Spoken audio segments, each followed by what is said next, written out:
Hey everybody, welcome to today's video. Today we will be looking at JJ McCullough's I Went to Parliament to Save Canadian YouTube Bill C-11. We've been talking a little bit about Bill C-11 over the last few days, last week, before the Ontario election.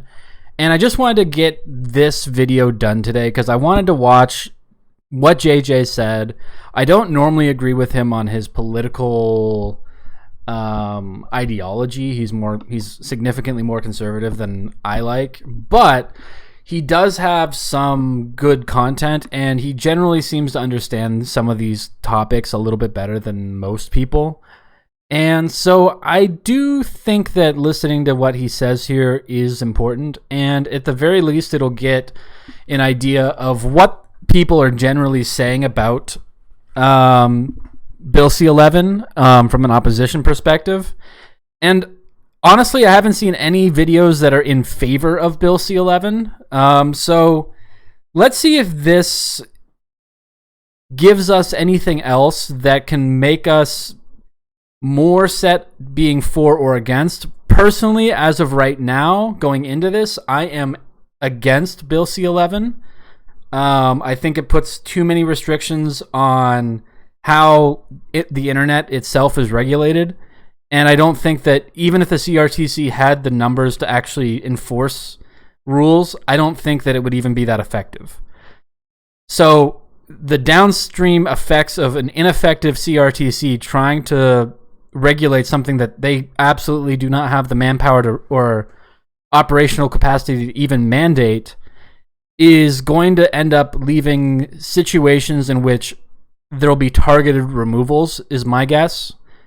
And again, laws are permanent unless repealed or amended. So putting a law like this on the books under under a liberal Trudeau government may actually make sense if you think about it in the French cultural perspective, because I think that's probably the best argument in favor of Bill C-11, is that it would promote French content more to to more people.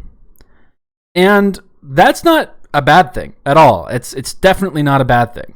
The problem becomes that if you are able to regulate for a specific group of people now, let's say French Canadians or Indigenous content creators, and that is seen as a positive, as I think most people would say that that's a positive, the downstream effects of that are there will be other groups that may or may not be fronted in the future under different governments, and or have their content targeted under a different government. And I just think it gives too much power and authority to the state, and therefore I am very uncomfortable with this. So let's go ahead and watch JJ's video here, and let's get into this.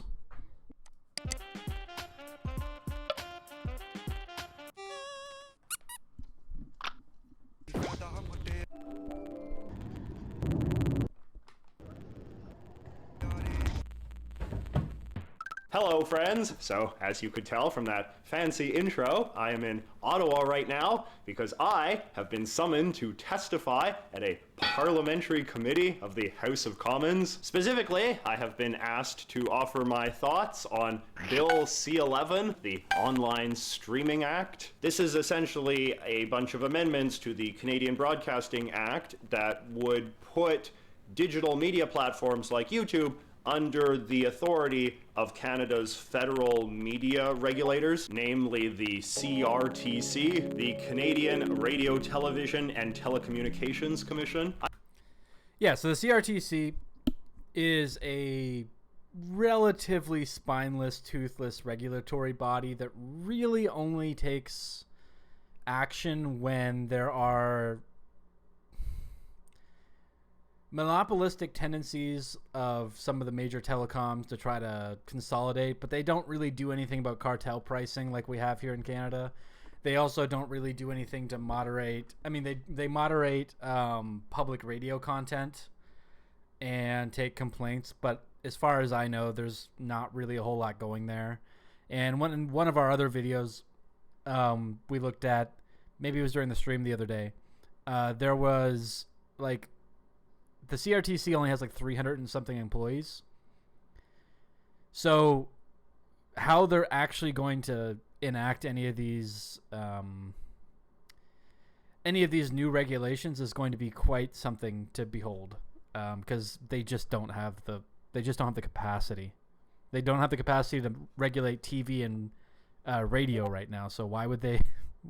And telecom, how could they possibly have the amount of resources needed to regulate the internet? Like, come on, guys. Like, this is something that seems good in practice, in theory. No, it doesn't even seem good in theory. It seems terrible in theory, and it seems even worse in practice. But for some reason, the Liberals think this is a good idea. I still haven't seen any evidence that would point me in the right direction of saying, no, this is actually good. I just don't see any.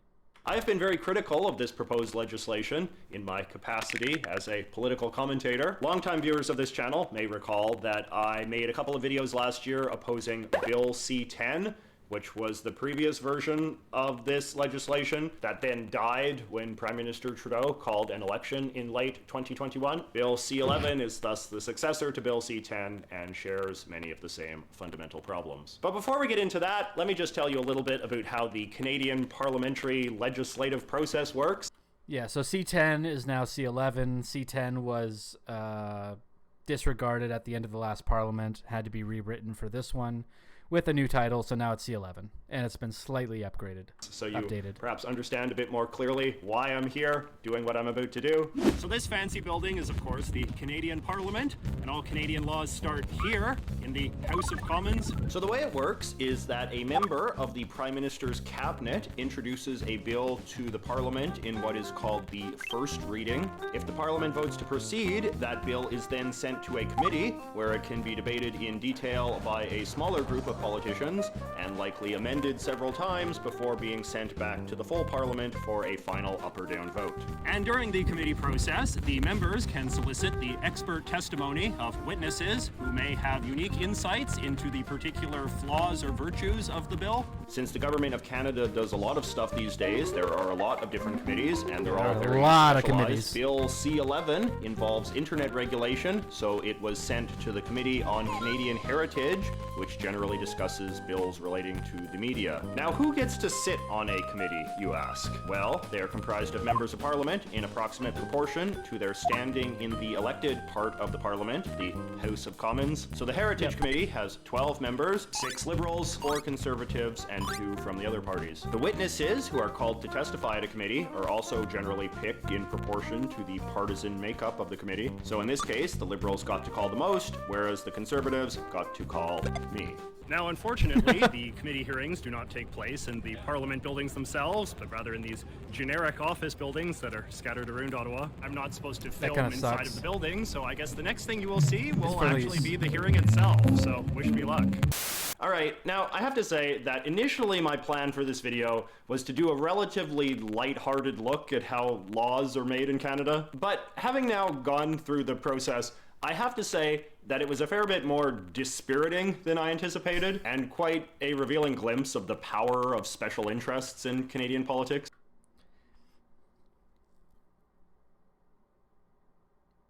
I feel like this is just a little bit of his conservative bias coming out. He's generally, if you haven't watched JJ's videos, I would say they're worth your time for the most part. He generally does general cultural critiques on like goofy things, flags, different prime ministers, different things like that, and different processes, etc. And they're generally pretty fair. But he does have blind spots when it comes to systematic issues that are involved in Canadian politics. And that's primarily, I think, just from his own perspective of being more conservative. If I talked to him, I think he would probably be, I would think of him as a liberal. He's more of a liberal than a conservative. He's not a hogger's conservative. He's more of like a He's more of the enlightened centrist model, but because of Canada, he's obviously more blue, so that makes sense. So in theory, a committee hearing allows the politicians to hear the testimony of people with more specific knowledge of the subject matter of the bill than they do. This allows the politicians to solicit insight and knowledge that can make the bill better or highlight unanticipated issues with it. However, I think it has become common practice for politicians to only invite witnesses who tell them what they want to hear and reinforce conclusions that they have already drawn long in advance. The choice of witnesses can also be a revealing window into the sorts of special interests whose priorities the politicians take the most seriously, and in that sense, who they are actually writing the legislation for. So in this particular committee, there were 9 witnesses representing 7 entities, 2 executives from Bell Canada, which is... God damn it, Justin, and God, this is so fucking annoying. See, this is where I definitely side with JJ and the Conservative Party on this issue. I think that this is unabashed, like, oligopoly in practice. Like, they're getting laws written directly for them, Bell, so that they get laws that are written in their favor, so that they can make more money off of more people, and they can restrict access to different services so that people have to enter through paywalls. Of course they want to do that. Fucking Bell. Fuck you guys. Is Canada's largest media corporation and owns 37 TV channels, as well as one of the country's main internet service providers. 2 executives from the Canadian Media Producers Association, which is a lobby group representing the Canadian television industry. The head of the Quebec Media Association, which is pretty self-explanatory. The head of Friends of Canadian Broadcasting, which is a lobby group that mostly defends the CBC, the state-run TV network in Canada. See, I actually don't have a problem with that, because in this situation, the CBC actually does do online internet content for the public consumption. That, in my mind, if there was going to be regulation around that kind of content, it would be directly regulating CBC content or Radio Canada content. It wouldn't really be regulating other content. If there was regulation just on the state-owned side of things, that would actually make significantly more sense than a broad internet streaming bill. Canada, the head of the Canadian Public Interest Advocacy Centre, which is a consumer rights group, the head of Black Screen Office, which is an organization that advocates for the interests of Black Canadians in media, and me, a mid-level Canadian YouTuber. So Friends and JJ are the only two. I'll see if I can find the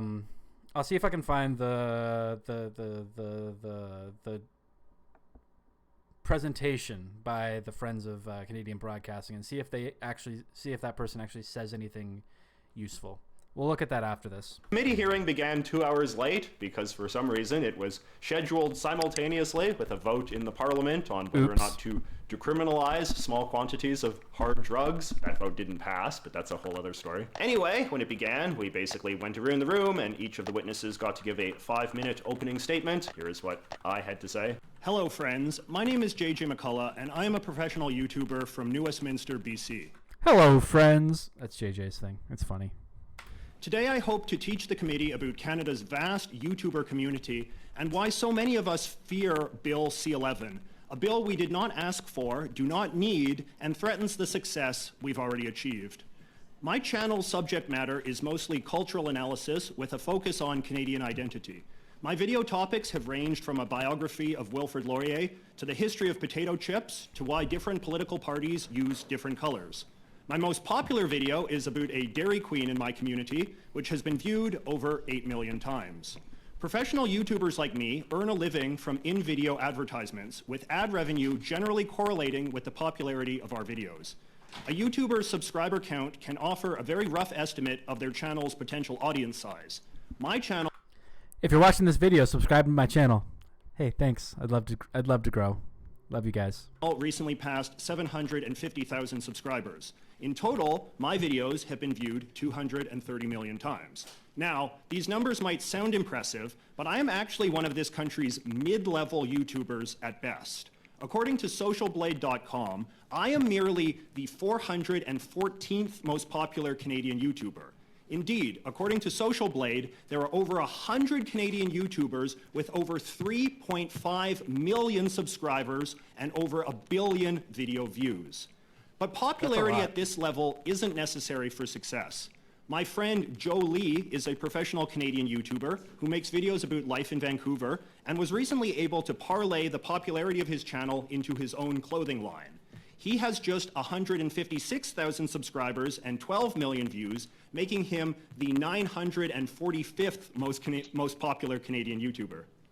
This should hopefully offer a sense of the size of the YouTuber community as a faction of the Canadian cultural economy.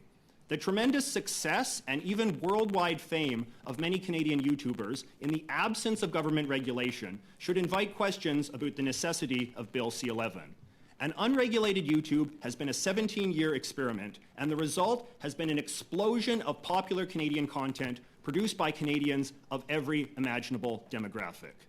Now, much of the debate around Bill C-11 has centered on so-called user-generated content, which is often implied to mean frivolous social media posts. But Section 4.2 states that government is interested in regulating content that, quote, generates revenues, which describes the sort of videos professional YouTubers create.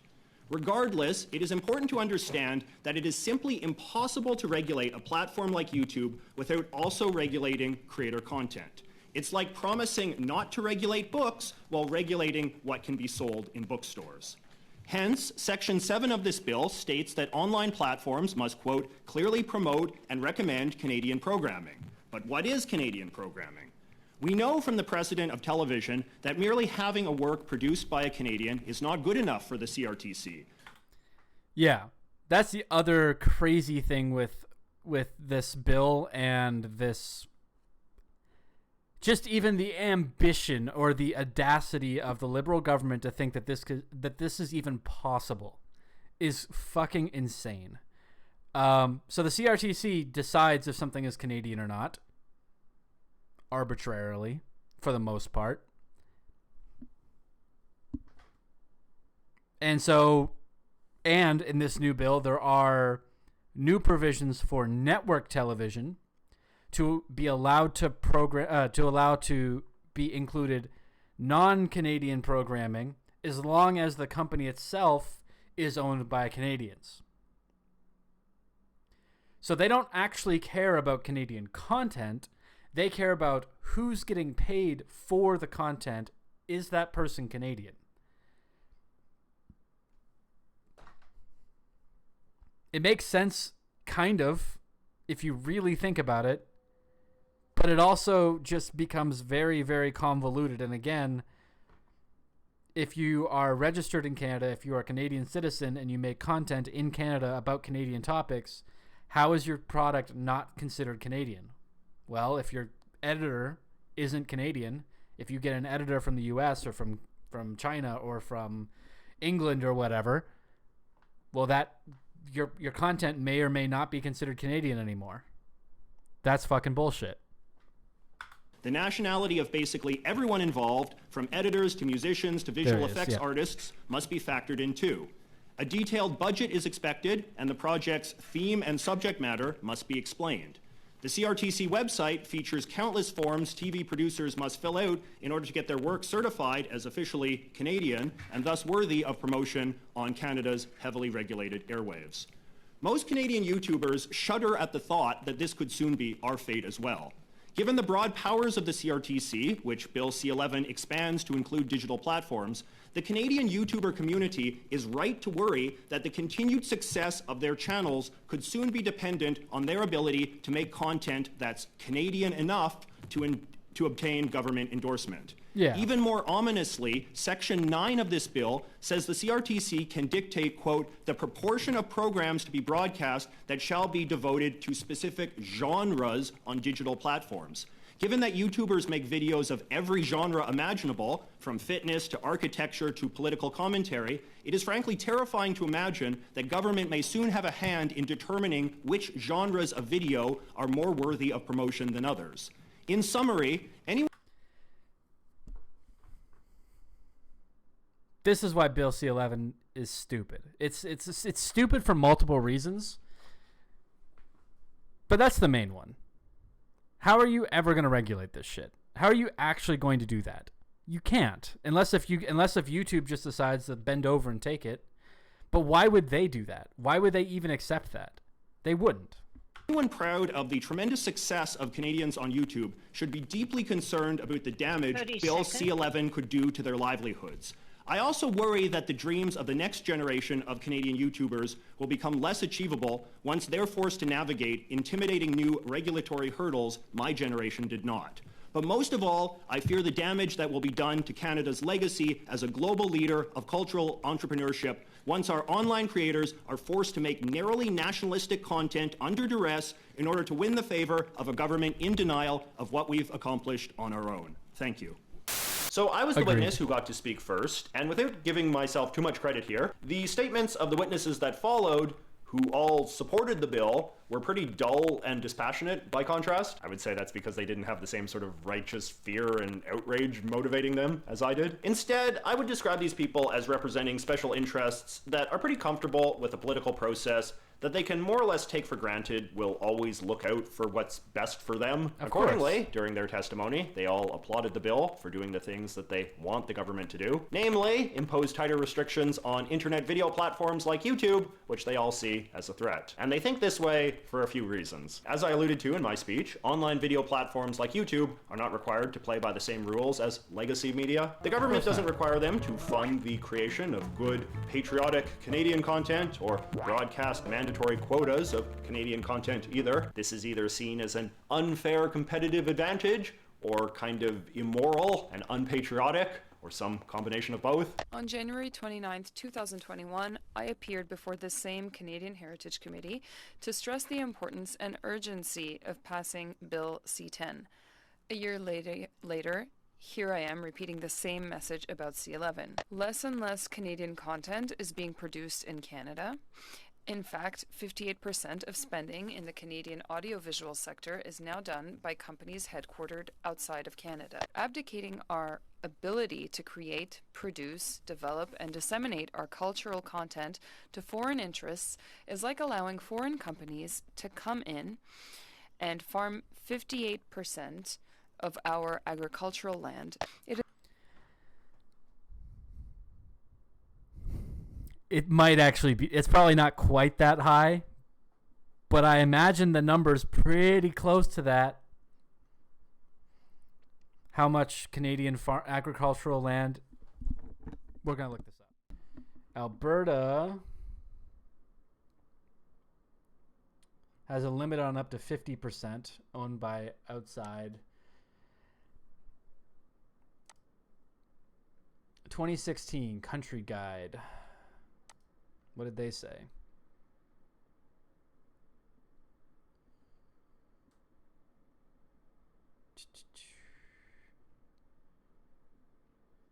They actually do enact penalties though for breaking these rules. Okay, I can't find anything right off the top of my head. The point of the matter here is though that legacy media is dying. Legacy content creation is dying, and these organizations are trying to prolong their existence. It's just that simple.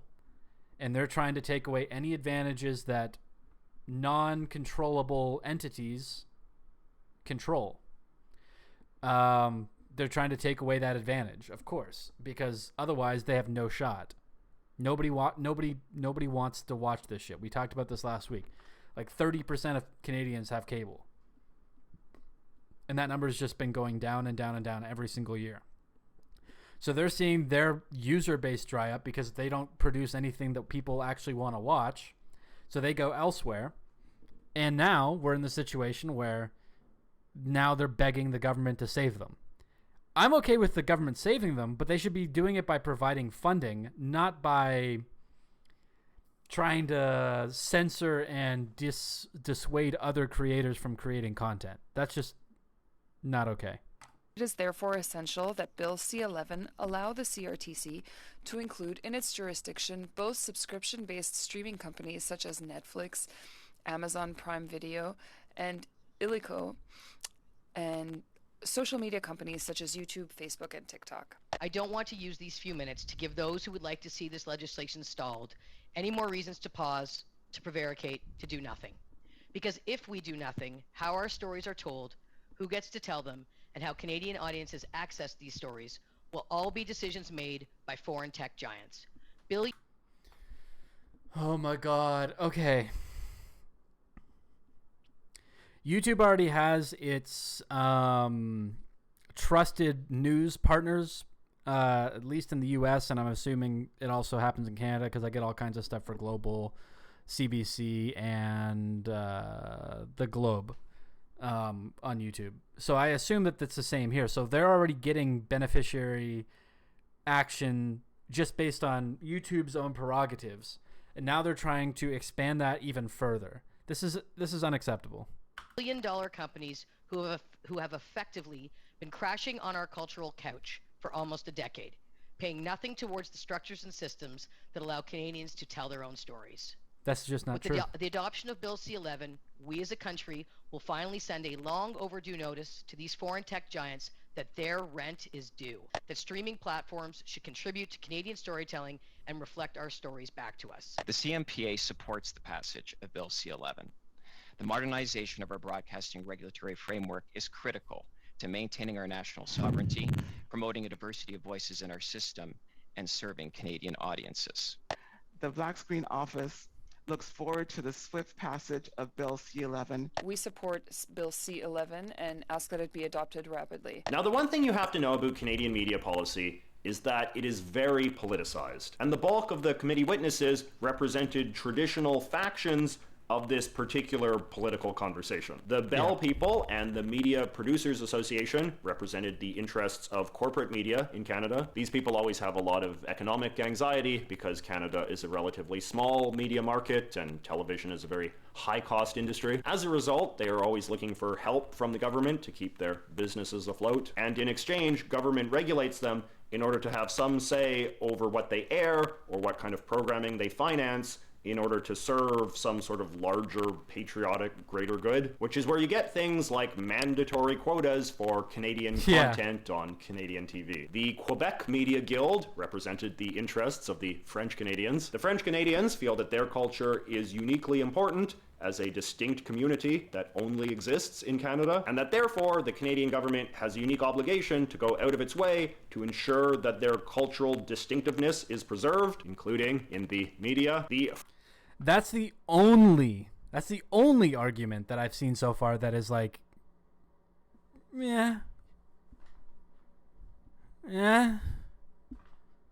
like,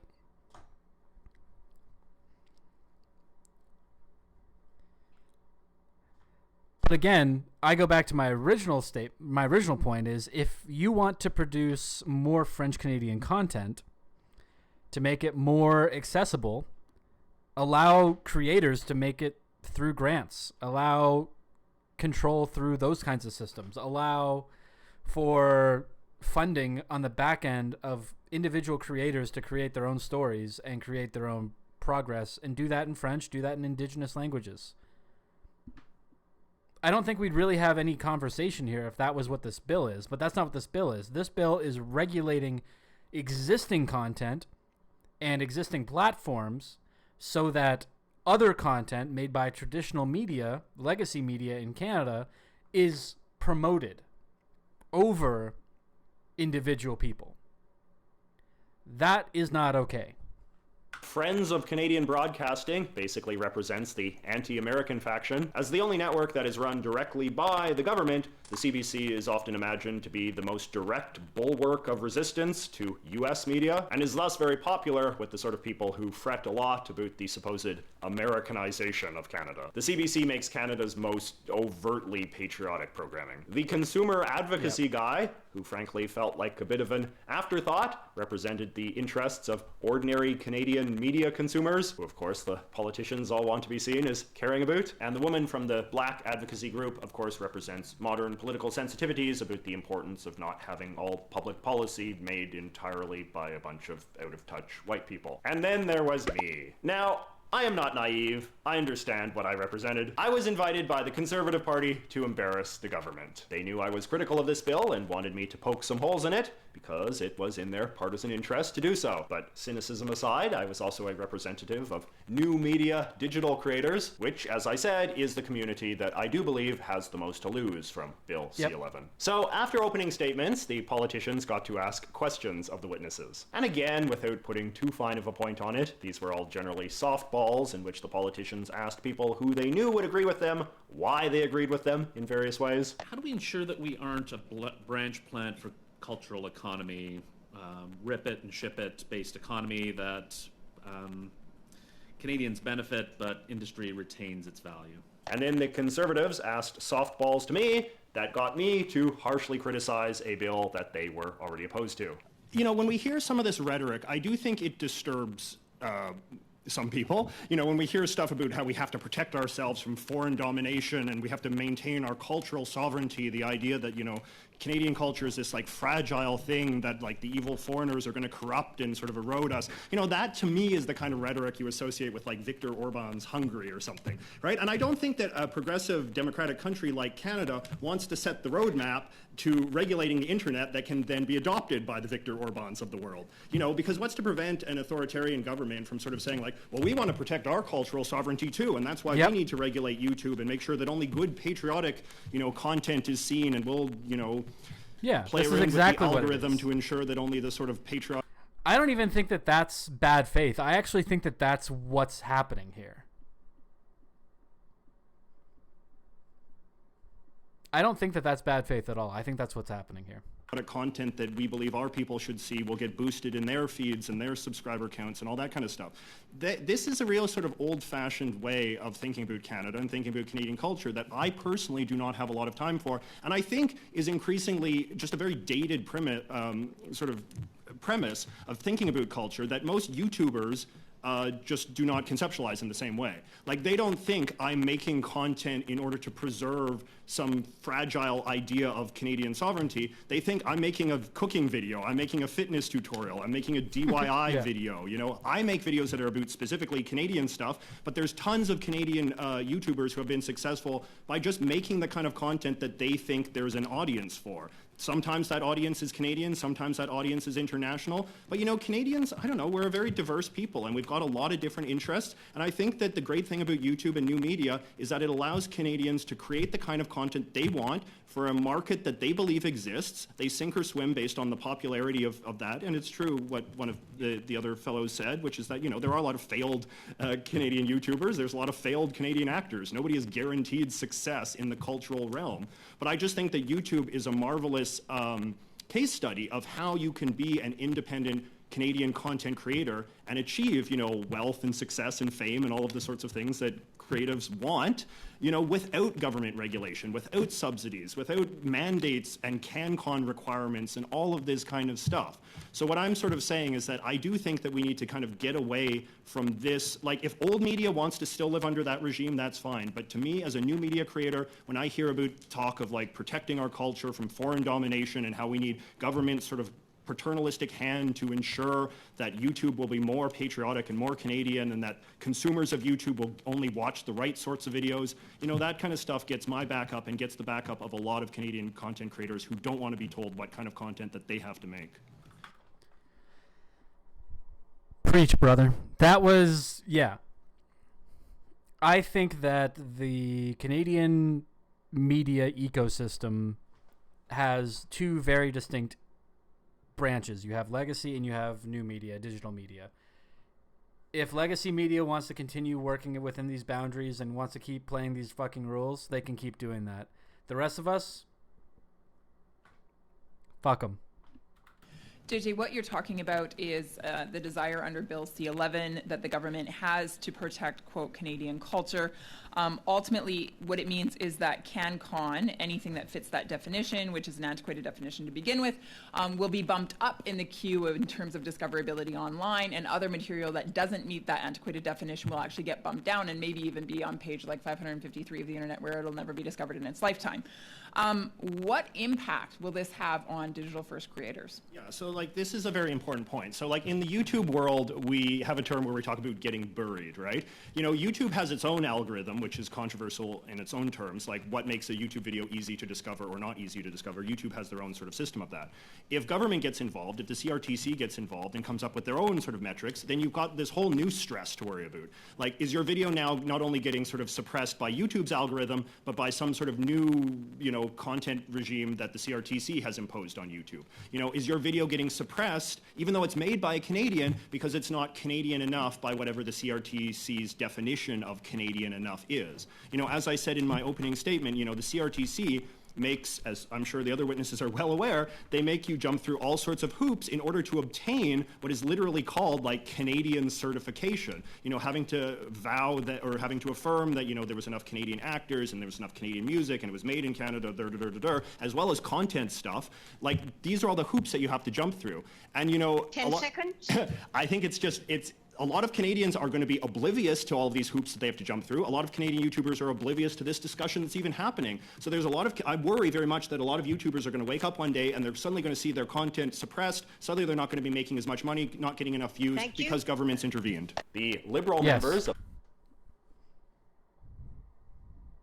Absolutely. Like, this is just ridiculous overreach by the government. the committee more or less ignored me until the very end, at which point noted Liberal Member of Parliament Anthony Housefather decided to discredit me on the basis that I supposedly hate the French. I found this to be a very odd and even somewhat comical interaction, but I suppose it does reveal once again what the committee's true priorities were. And that's why I want to ask you about a couple of things that you said about bilingualism.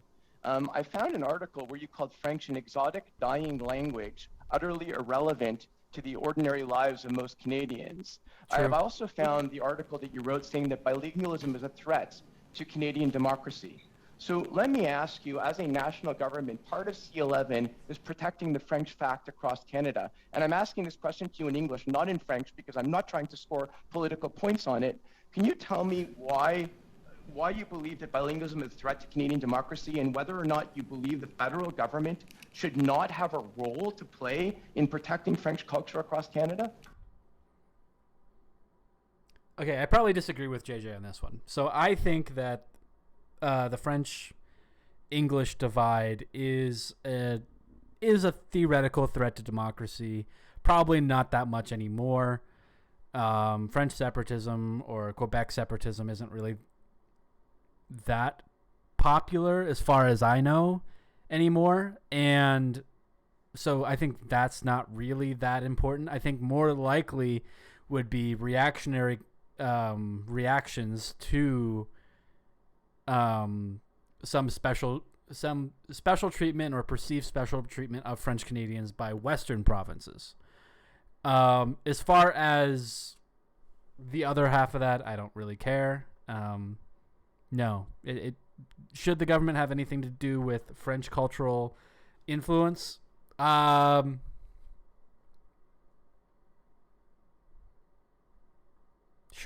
I guess. I don't know. I don't really care. They shouldn't really be playing with these games anyways. You know, Madam Chair, I do not believe that this is the topic of this committee's discussion. We are not here to have... Excuse me, I'm sorry, sir, but the committee knows exactly what its topic is. It's Bill C-11. Thank you. Please answer the question. I don't really feel like it's appropriate, Madam Chair, to have a conversation about my views on bilingualism. That does not strike me as the topic of conversation this afternoon. Do not make those decisions, sir. Madam Chair, it's okay. I appreciate your jumping in, but I guess, Mr. McCullough, I do believe this bill is about bilingualism. I believe this bill is about ensuring that English language minority content in Quebec and French language minority content in the rest of the country is treated with respect, and that we give the opportunity for people in both languages to express themselves across this country. and develop their own They already original have programs. So here's the thing. They already have the ability to do that because of YouTube. You only don't see that because you're... I almost said something kind of bad there. Because you are so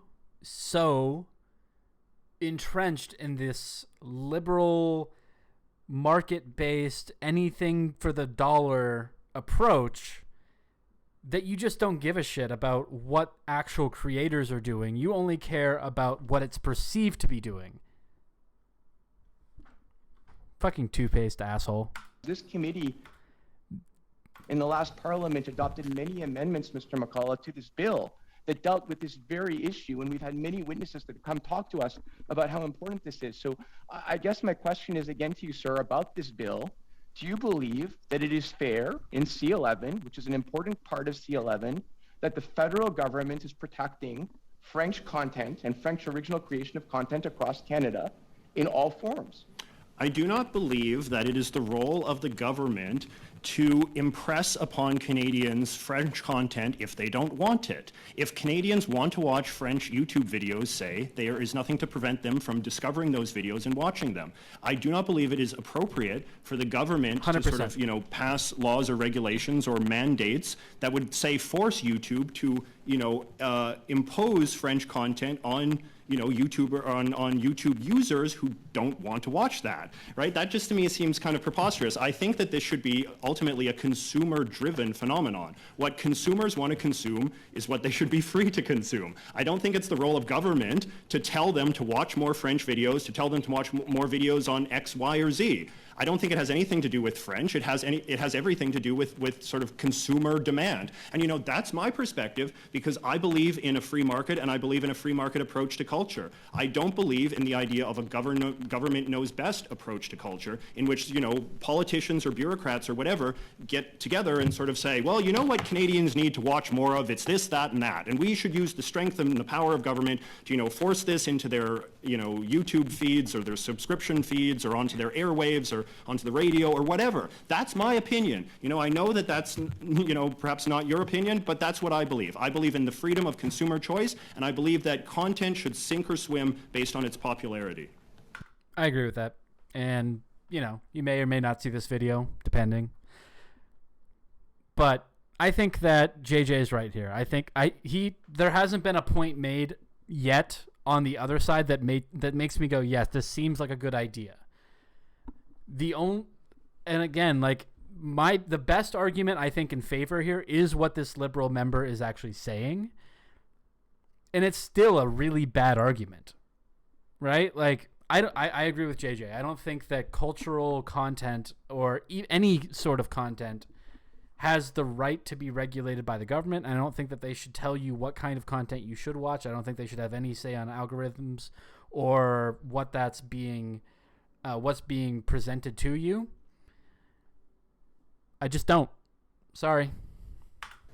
And I'm giving you the opportunity to express those views here at this committee, and all of Canadians can hear exactly what you think about that, which is important, and which wouldn't have happened in Viktor Orban's Hungary probably, and wouldn't have happened in a lot of the different countries that you've compared the totalitarian regimes to as you've been talking about this bill. So can I ask you, in terms of your comparison, Ms. Thomas just asked you, and you yourself brought up Hungary, you've also compared it to China and Russia. Why do you believe that this bill is about ideologically motivated censorship and thought control? Because it doesn't even have to be. It doesn't have to be. Here's the thing. If you give the CRTC power to regulate online content, they have the power to regulate online content, regardless of who is in charge of the CRTC, who those members are that are currently in government, and which party's in power. Sure, JJ probably doesn't appreciate the Liberals. I don't appreciate the Liberals. So we're probably in lockstep on this one. But I would be against this if it was an NDP government doing this. I'd be against this if this was a Green government doing this or a Conservative government. This is a bad law, and this is a bad law for multiple reasons, but the most important reason is that it has the power to be weaponized as a form of propaganda or anti-propaganda, and that's not okay. The government shouldn't be doing that. I mean, they're going to do that in any way they possibly can. And so giving them more power to do that while delisting or deranking everyday people's content is dangerous. Because that's essentially what you're saying. No, I'm not saying thought control, but I mean, don't you think that there are some analogies here? Like if the Chinese established a bill like this and said that we're doing this to protect our cultural sovereignty from sort of the evil foreigners and their bad foreign ideas that will corrupt our culture, like, wouldn't you find that problematic? I just think we're reading a different bill. No, but don't you agree, like, in the same grounds, right? Like, don't you think that there's something... Sorry? A second? So again, I don't think I'm reading the same bill. No, but I'm saying to you, like, don't you think that there's something problematic about a government that says we need to protect our cultural sovereignty? What would you think if the Chinese said that? Wouldn't you find that problematic? Yes. They say that. I would think that the Chinese would want to protect Chinese cultural sovereignty, but would do so in a very different way than Canada. In China, you have government that tells people what they need to think, what they need to say, and if they don't say it properly, they can be thrown in prison and they can be put all over. They could suffer terrible consequences. What are the consequences? That doesn't happen in Canada. It's my time. Yes. That doesn't happen in Canada. I'm trying to answer your question, Mr. McCullough. Yes. In Canada, you can come to a parliamentary committee and say whatever you want. You can say whatever you want on your YouTube channel. There's nothing in this bill, and let me be very clear about it, nothing in this bill that takes away your right to freedom of speech in this country. It is a protected right under Section 2 of the Charter, and it is absolutely... No, but it does regulate how that content and how your speech can be presented and propagated. So there isn't a direct, you can't say X, but there is a, we want you to say Y. And we will promote people who say Y. This isn't a you can't say X, this is we want you to say Y. It's coerced speech, not free speech. That's the difference. Absolutely protected under this bill. And thank you, Madam Chair, for the time. Despite all of the fireworks, which did get some coverage in the Canadian press, I'm fairly confident in saying that I don't think that my testimony will make much of a difference. Bill C-11 has been controversial to a point, but I don't think it has been controversial enough with the broad general public to make the Trudeau administration start to second guess why they are doing this. The people with the most to gain from this legislation, who are also the sorts of people that the government is most likely to listen to, remain very solidly in favor. And those of... So, all right, I'm going to say this right now. I feel confident enough to say that anybody who thinks that free speech is important and non-coerced speech is important should be against Bill C-11. I also believe that it negatively impacts traditional legacy media to be against Bill C-11. And therefore, I am against Bill C-11, and I think that you should be against Bill C-11 as well. And I think that you should make a video about this. You should contact anybody who you think could have anything to say about this. If you have a Liberal or NDP member of Parliament that represents you, call them, tell them that you're against Bill C-11. Obviously, that doesn't really mean anything because they're the ones that are going to make that decision. And let's be honest, if you have a Liberal member of Parliament that represents you, they're going to vote for this bill because they have nothing, they have no incentive not to. But everybody else, we should be outraged at this. This cannot pass without NDP Green support. This cannot pass without Bloc support.